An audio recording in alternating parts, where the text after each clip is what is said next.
All right, guys, welcome back. This is Wade Stevens, man. Welcome back to the channel. I think the topic for today is, do alcohol or drug treatment facilities really work? And it's interesting because I just got a deal, work opportunity with a treatment facility, and in between time as I'm studying to get in the medical field. And the whole idea is for the video today is like, do they really work? And somebody who's had experience with different drug and alcohol rehabs. I've been to three in total.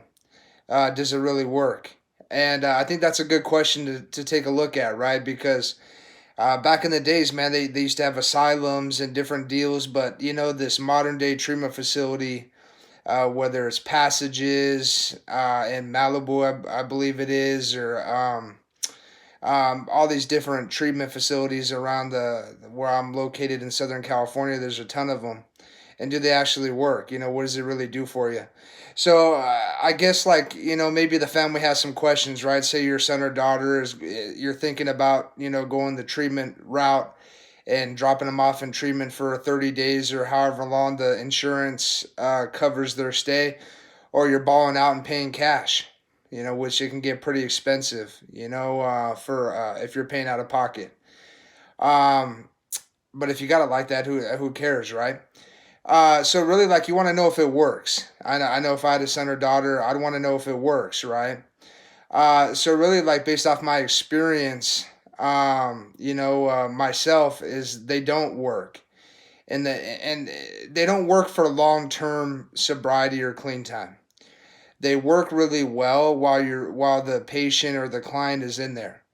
It's a controlled environment. They typically drive you to meetings once a day. They take you to a gym. They have a partnership typically with a local gym, so they can take you to work out. All the clients can go work out once a day or whatever it is.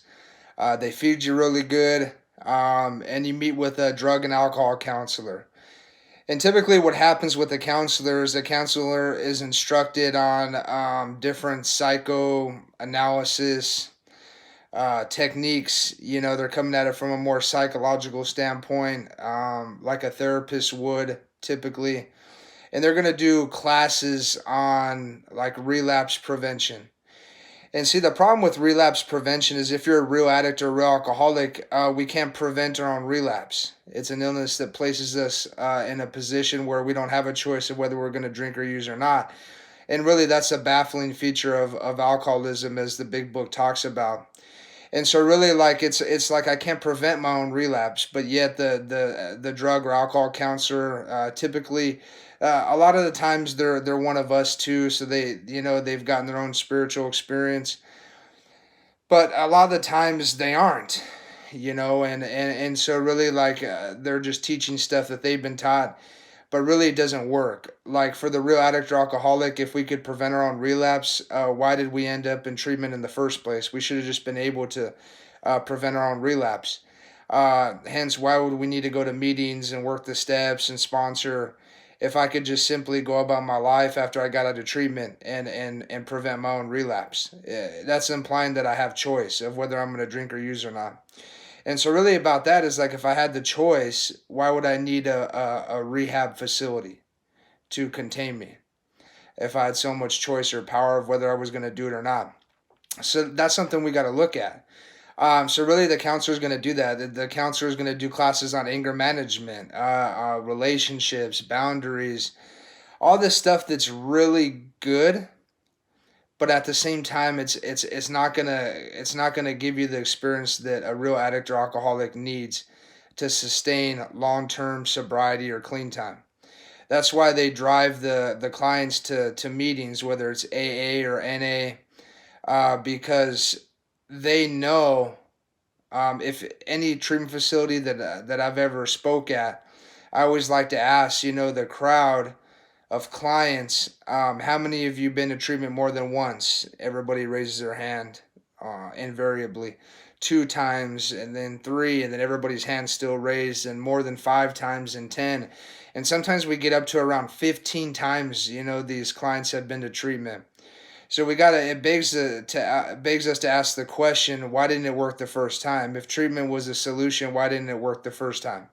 I mean, I've taken a lot of math classes on my educational journey, and they give you formulas to solve equations, and the formula works every time, right? It's the solution to solve the problem. But when we look at treatment facility statistics, if they're not 12-step based, and they don't take you through the 12 steps while you're in the treatment facility, their statistics are very low as far as their long-term success rates of clients staying clean and sober when they get out of treatment.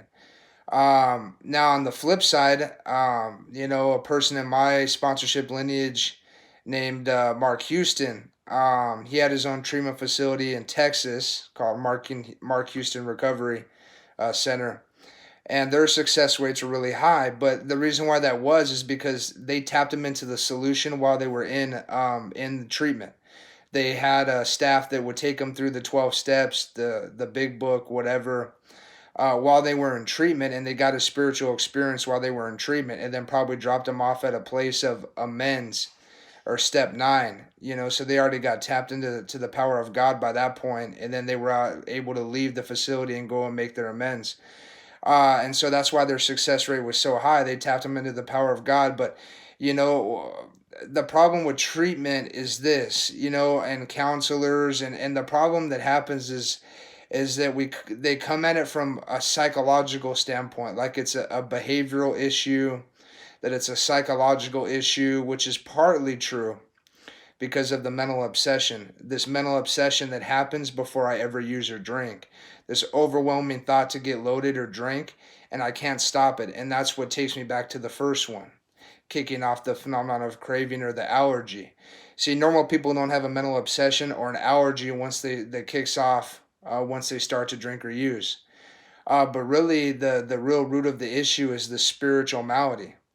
And so, really, like if the only problem was I had an allergy to alcohol or drugs, once I started to drink or use, it kicked off the allergy, and I couldn't stop once I started.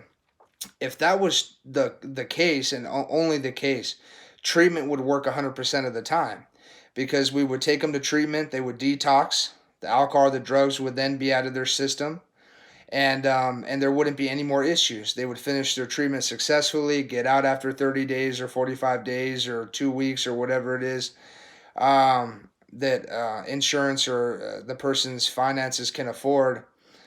And they would get out, and they would never go back to drinking or using, because they would see the absolute hell that alcohol and drugs wreaked, on their life. And they would go, oh, I'm never going back to that stuff, and I know that once I start to use, I can't stop. And realistically, the treatment facilities would have a 100% success rate. See, treatment facilities can only, it's a spin dry. It dries you out, it gets the drugs and alcohol out of your system.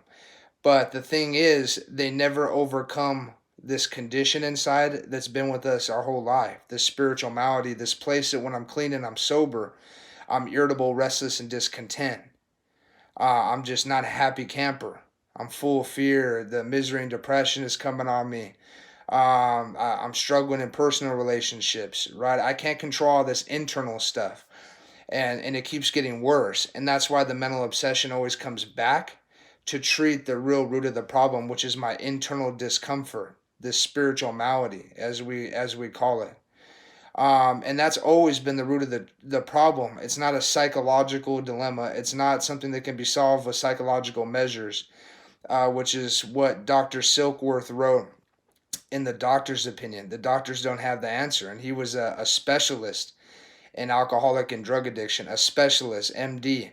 And he even said and noticed that it never worked with somebody of our type. It never worked with the real addict or alcoholic, because this illness places us in a position where we're beyond human aid.